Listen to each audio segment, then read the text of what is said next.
Hi, I'm Amanda of Studio Mondine, and today I'll be taking you through a tabletop design that features fresh Japanese flowers and local dried forage material.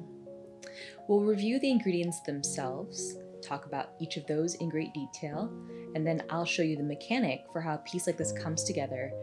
As I'm constructing the piece, I'll also walk you through some of the things that are running through my mind as I'm putting something like this together, which is a bit more sculptural than your typical tabletop centerpiece.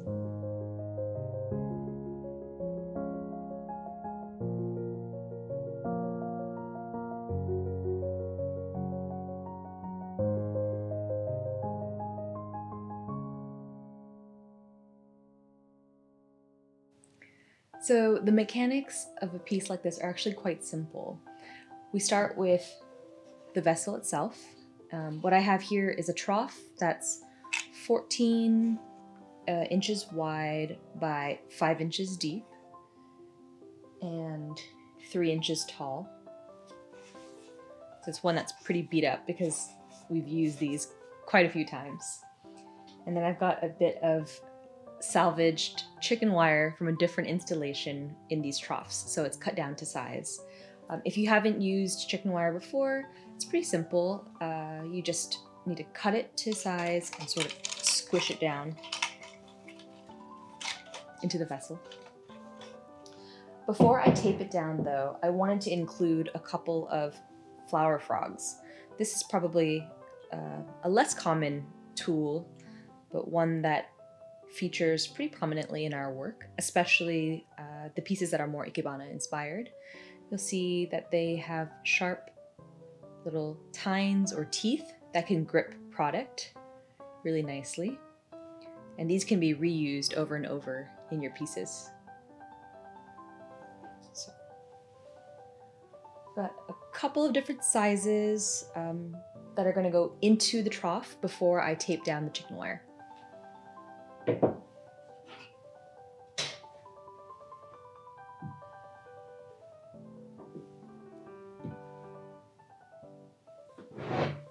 Really nothing too precious. I'm also not using any putty to hold it down because these are quite heavy, and because I'll be designing on the table that I'll be showing the centerpiece on, it's not as important to get it in a fixed position. So with that, frogs are in, chicken wire goes down, a little bit of waterproof tape. This is Oasis brand waterproof tape.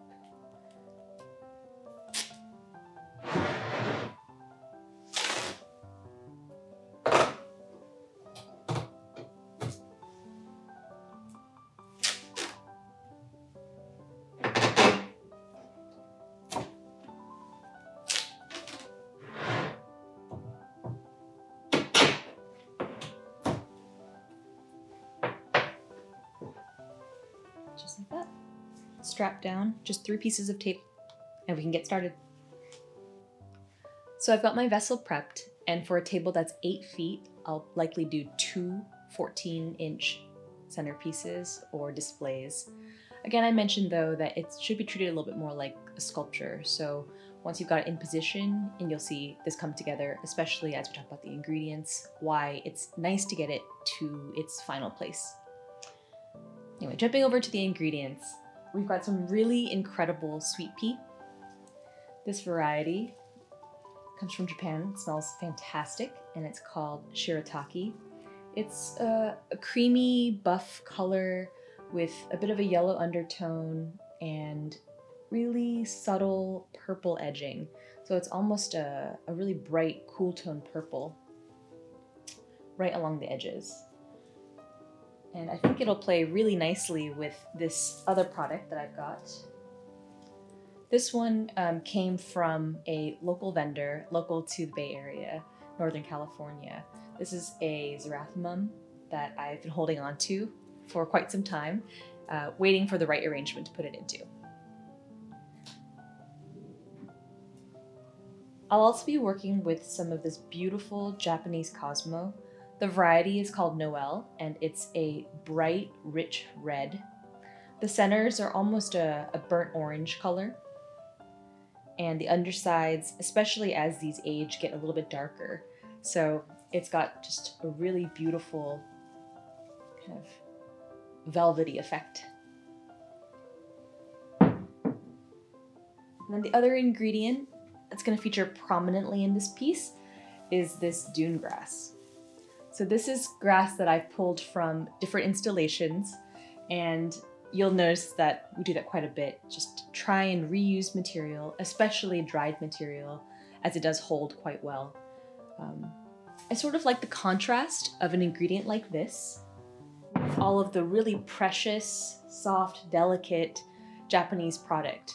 Something about the contrast of the roughness of the grass with how fine the sweet pea and the cosmos are gives it a more lived-in, sort of naturalistic feel. So I'm just breaking up these bundles again, getting them a little bit smaller, and it'll make a lot more sense once I get some of it put in.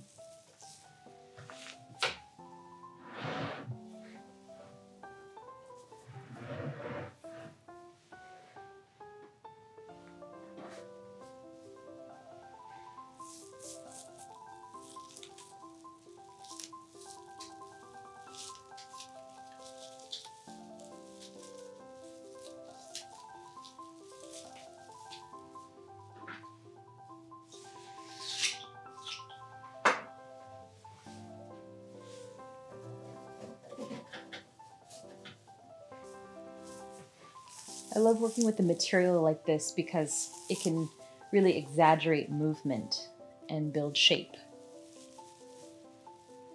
A longer piece like this as well could be used tucked underneath the vessel itself.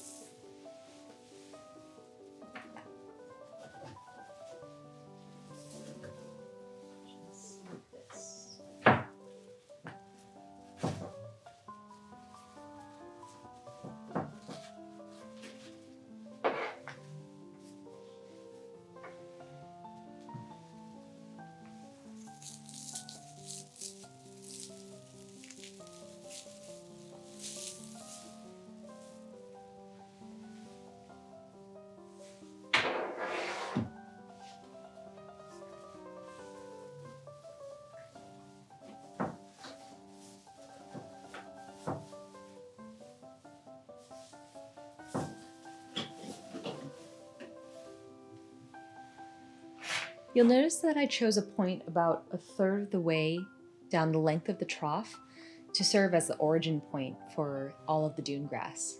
That's how I get the movement to look as though it's flowing from the same place. And so I've got some shorter pieces and some longer, exaggerated pieces. I'll keep building on this. As I'm putting the dune grass in, I'm really exaggerating the lateral movement. And the reason for that is, with the Japanese product that I do have, I want that to be tall and dancing out of the arrangement. Basically, I'm looking at the length of the product that I have and optimizing to that.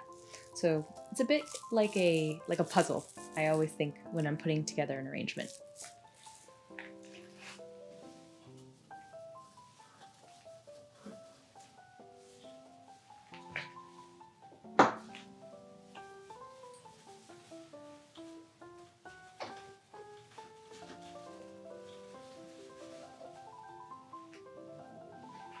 Something that I really love about dune grass too is when it's long like this, it can be folded under itself or wrapped around itself, taped into place, or even just simply tucked under the vessel itself. That little bit of ingredient manipulation is sort of borrowed from ikebana arranging, and it allows you to create a lot of different and unusual forms and volumes within an arrangement.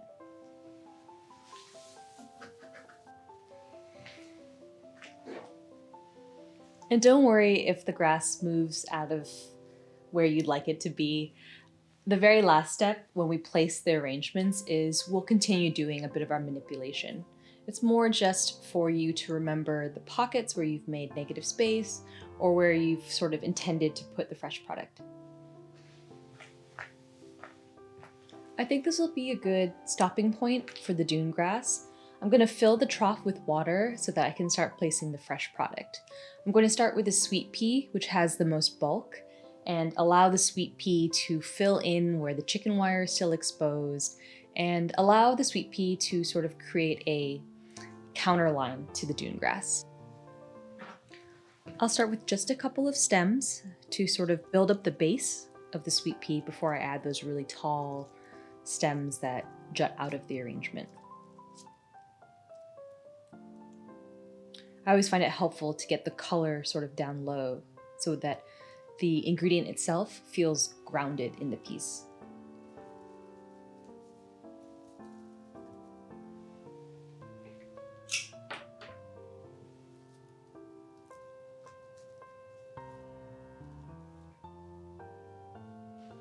So I'm going to grab a couple more stems and continue filling out the left side of the arrangement. I'll also eventually bring that sweet pea down and into the arrangement and allow it to exit along the right side.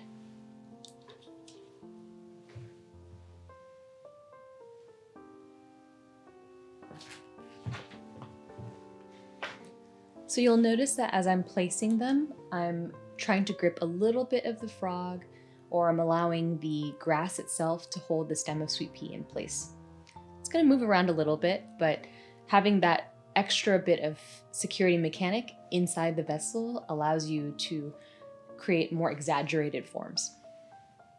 Now that I'm back on this side of the arrangement, I'm going to start filling down low toward the right side.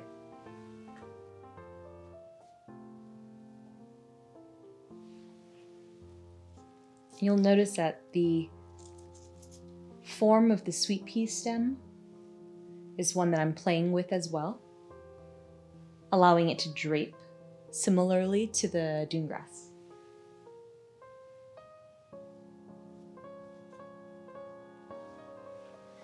It's really good to step back every once in a while to assess the overall shape of the arrangement, so I'll do that now.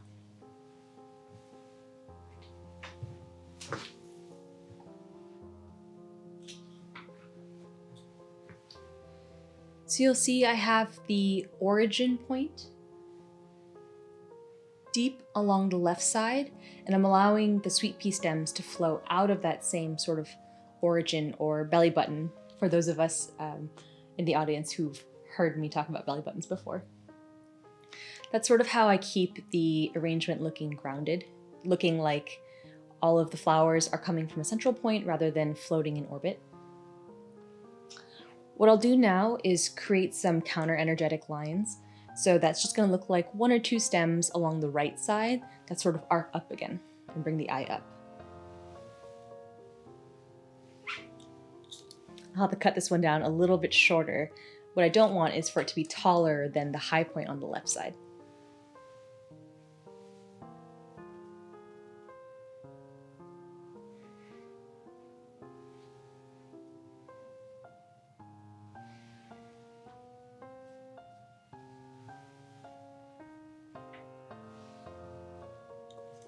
This particular stem has a really beautiful little curve in it, so maybe I'll be able to use it.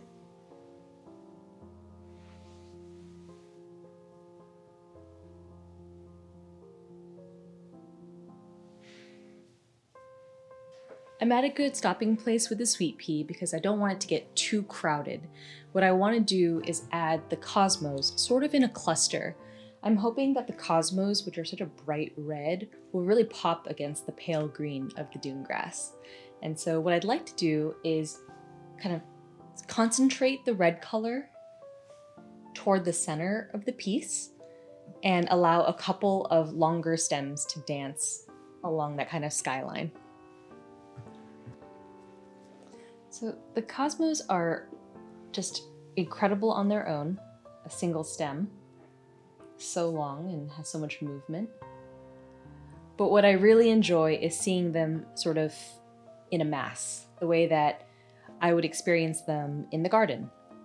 And so what I'd like to do is create smaller little bundles of this product Gotta shake it loose.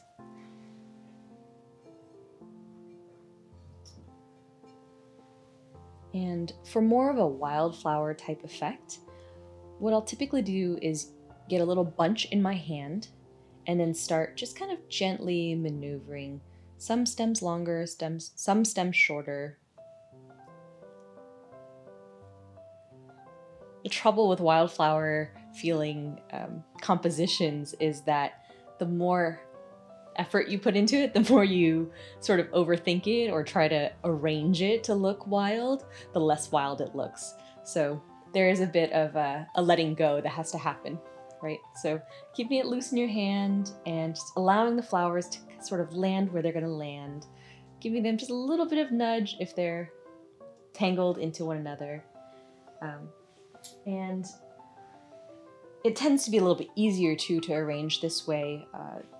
The cosmos themselves have quite thin stems, so they won't necessarily grip the tooth of the flower frog as easily as when they're bundled.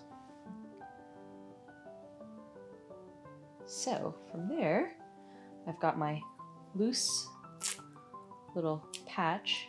I'll take a little bit more of that waterproof tape.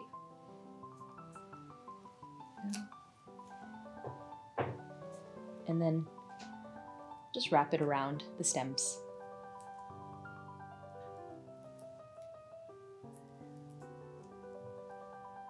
And I won't obsess too much about where they land. Just trusting that they fell into place. And so I'm taping a little bit higher because this first placement of this bundle of cosmos is going to be a bit lower in the arrangement than the longer sort of dangling bits.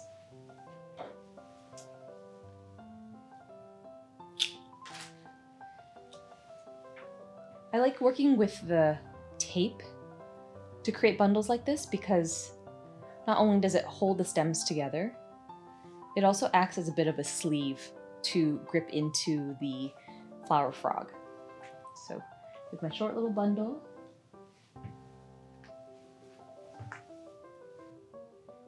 and I'll repeat that process a couple more times until a certain sort of density or fullness is achieved in the arrangement.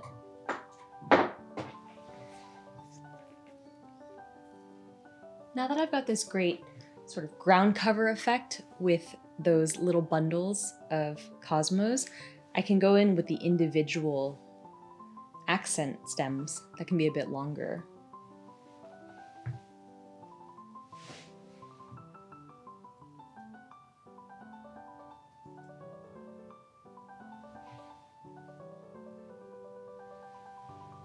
And what's fun with this product is it's quite bouncy, so you can play around with where they land in the arrangement. The thin stems really also help to add a bit of fun movement into the arrangement. With this arrangement, I think what makes the ingredients really sing is bunching them up so that you have some density, but then also sort of featheriness around the edges, so that you just get a good sense of where it's heavy in the arrangement, and then it can also be lighter. You'll see that the way that the sweet pea was arranged and the cosmos were arranged, that was something that I was really mindful to do, creating more density toward the center of the piece. I'll go back in now and add a little bit of coverage mechanic. You can't see it from the camera, but I can see looking down into the arrangement. There are just a couple of places where I could have a little bit more coverage. So the final ingredient I'll add here is just a little bit of this xerathimum, sourced from Velvet Curation. Nikki is a friend of ours and has been sharing all of these incredible finds. This one is particularly special because I've never seen this flower in this bright purple color, especially dried. Usually with dried product, they lose a little bit, they get a little bit more muted, a little bit more faded, but this one is bright, bright purple. And I think just a little bit of this wildness and really sort of funky product is going to help bridge the dune grass with the more precious Japanese product that we've got here.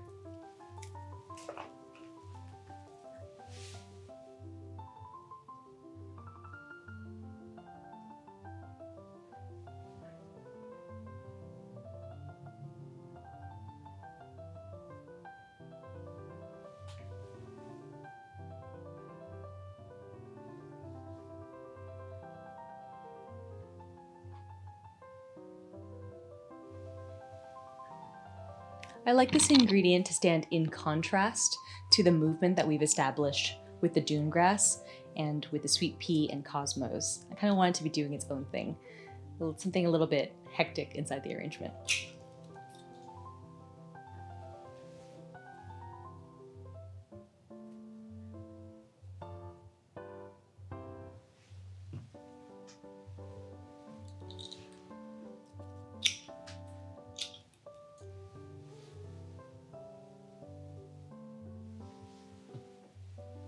I also just love how this bright purple color plays against the red and also the sweet pea with a little bit of purple edge.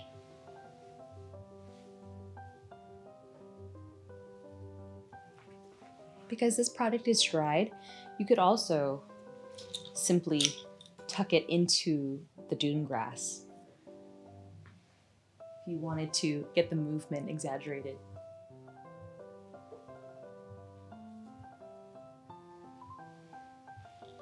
It's not mission critical for it to be in the vase itself.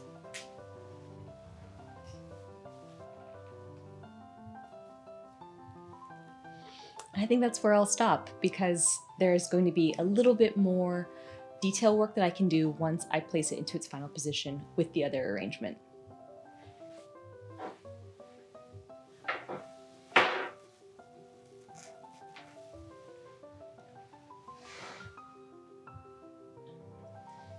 So the final step here is to place the arrangements on the table themselves.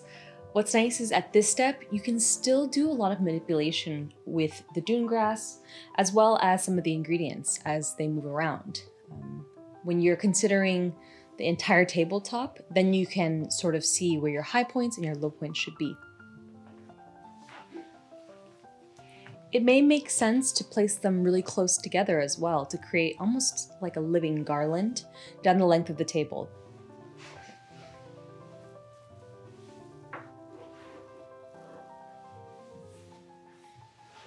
When arranged this way, you get little washes of color.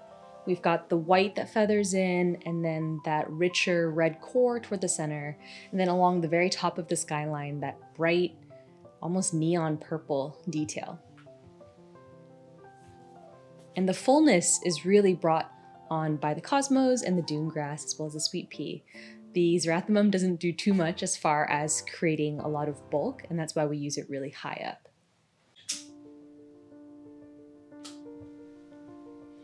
I find it really helpful to add candlelight to a tabletop scene, just to really round it out.